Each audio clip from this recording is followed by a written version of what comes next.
नमस्कार। आज हम तिल या छोटे मसे का जो फल है उसको कहते हैं।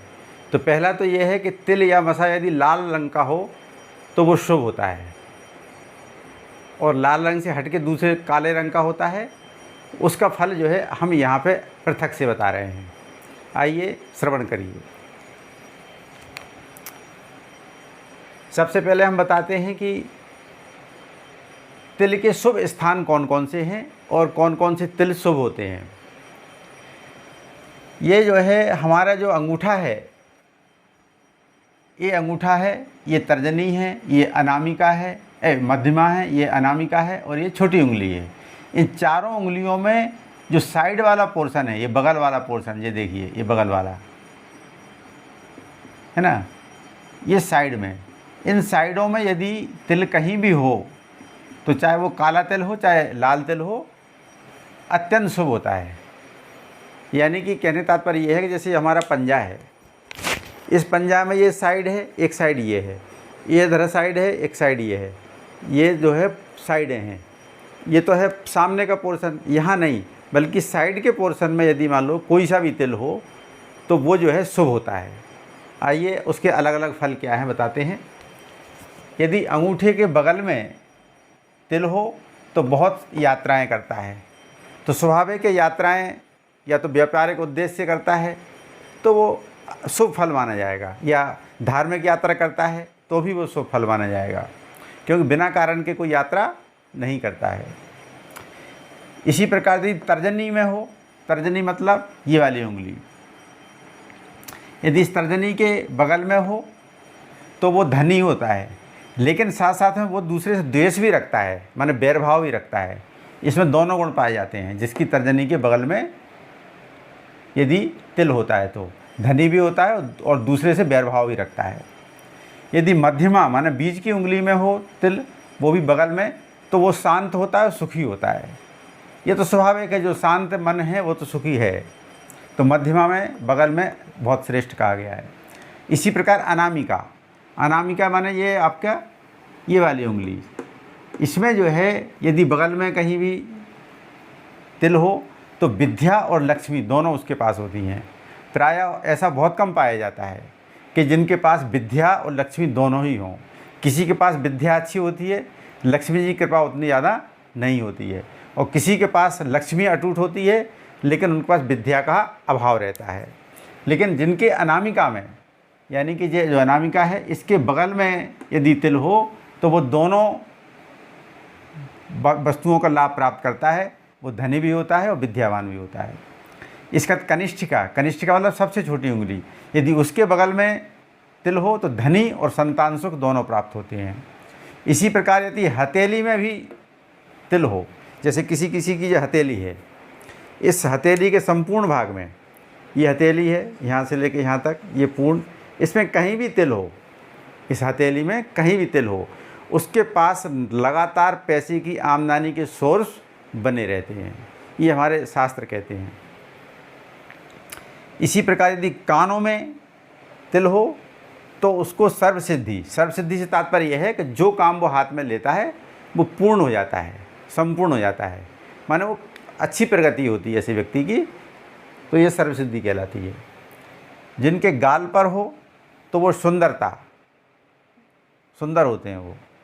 जिनके कंठ, कंठ मानम गला, गले में कहीं भी तिल होता है तो उनके लिए क्या कहा गया है, भक्त होते हैं वो। अब भक्त मतलब भक्त कई प्रकार के होते हैं, कुछ भगवान के भक्त होते हैं, कुछ अपने स्वामी के भक्त होते हैं, तो वो विश्वसनीय हैं। कहने तात्पर्य ये है, जिनके गले में यदि मान लो आपको तिल दिखता है तो उन पर आप विश्वास कर सकते हो। यदि वो आपको सम्मान दे रहे हैं तो वो सम्मान उनका डुप्लीकेट नहीं है, बल्कि वो वास्तव में आपको हृदय से ही चाहते हैं। ऐसी पहचान कर लेनी चाहिए। इसके बाद में हृदय, यदि हृदय प्रदेश में कहीं भी, ये हमारा हृदय प्रदेश है, छाती है, इस छाती में कहीं भी तिल यदि होता है तो वो सौभाग्य की निशानी है, मतलब भाग्यशाली होने की निशानी है। इसी प्रकार से भुजा, ये हमारी भुजाएं हैं, इन भुजाओं में भी तिल यदि कहीं भी होता है तो ऐसी स्थिति में क्या होता है, धनी होता है, उसके पास धन की कमी नहीं रहती है भुजाओं में होने पर। जांघ, जांघ में यदि होता है ये हमारी जांघें हैं, जो हमारे कमर से नीचे का पोर्शन है वो जांघें हैं, ठीक है। तो वहाँ पर यदि मान लो होता है तिल तो वो रसिक होता है। रसिक का तात्पर्य क्या है? किसी भी विषय में अंदर प्रवेश करके आनंद लेने वाला जो है रसिक कहलाता है। जैसे कुछ भगवान के रसिक होते हैं, कुछ जो है ऐसे पदार्थ भी खाते हैं जो नहीं खाना चाहिए, या जो है कोई भी मादक पदार्थ, वो मादक पदार्थ के रसिक हैं। तो जो जिस क्षेत्र का है रसिक, कुल मिला के वो रसिक होता है। इसके बाद में पैर। पैर में यदि, पैर मतलब पैर का तलवा, यदि पैर के तलवे में तिल है तो वो जो है उसको अच्छे वाहनों का सुख प्राप्त होता है। वाहन तो कई प्रकार के हैं समयानुसार, जैसे वाहन जो है गधा भी वाहन है, हाथी भी वाहन है, तो उसमें हाथी का लेवल मान के चलिएगा कि बहुत अच्छे वाहन का जो है उसको सुख प्राप्त होगा। अब बात करते हैं अशुभ स्थानों की, यानी कि ऐसे कौन से तिल हैं जो अशुभ कहलाते हैं। अभी तक आपने शुभ स्थान देखे हैं, अब अशुभ में देखिए ललाट, यानी माथे के ऊपर कहीं भी तिल यदि होता है तो वो व्यक्ति क्या होता है, निष्क्रिय रहता है, अकर्मण्य होता है और दूसरे पर आश्रित बना रहता है हमेशा। क्योंकि जब स्वयं अकर्मण्य है, कोई कार्य कर ही नहीं रहा है, तो उसको स्वाभाविक रूप से दूसरे पर आश्रित रहना पड़ता है। लेकिन एक बात तो ध्यान रखना, यदि वो तिल लाल है तो ये अशुभ प्रभाव उस पर नहीं आएगा। नेत्र, यदि मान लो किसी के नेत्र के ऊपर, नेत्र के पलक हैं, इनके ऊपर जो है तिल है तो उसका चरित्र कुछ ढीला होता है। नाक के ऊपर यदि है तिल, यदि काला तिल है नाक के ऊपर तो वो दुष्ट प्रकृति का हो सकता है, लेकिन यदि उसको रक्त तिल है तो वो जो है उसका फल शुभ होगा।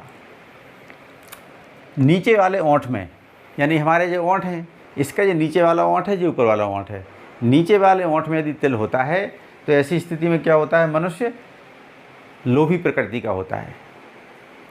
लोभी तो दुनिया में सभी हैं, जैसे जो हमारे योगी हो चाहते हैं भगवान आपके दर्शन हो, तो एक तो शुभ कार्य का लोभ करना और एक अशुभ कार्य का लोभ करना, है ना, दोनों में बहुत अंतर है। तो ये अशुभ कार्य के लोभी होते हैं। इसके बाद लिंग, जिनके लिंग में जो है तिल का निशान होता है, यदि वो काले रंग का है तो वो स्त्री आसक्त होते हैं, भले बुरे का विचार नहीं करते हैं। और सामान्यतः जो हमारे शास्त्र कहते हैं वो ये कहते हैं कि स्त्री के बाएं अंग में यदि तिल हो या पुरुष के दाएं अंग में तिल हो तब ये फल प्राप्त होते हैं सामान्यतः। और एक बार और स्पष्ट कर दें कि कुछ तिल ऐसे होते हैं जो कहीं भी हों शुभ ही होते हैं। वो कौन से हैं? रक्त तिल, वो शुभ होते हैं सब जगह। इस प्रकार से आज हमने शरीर पर तिल या छोटे मसे का, हमने मस्सा जिसको बोलते हैं, उसका शास्त्रीय विवरण दिया है। आगामी कक्षा में फिर और अंगों का विचार करेंगे। तब तक के लिए नमस्कार। जय राम जी की।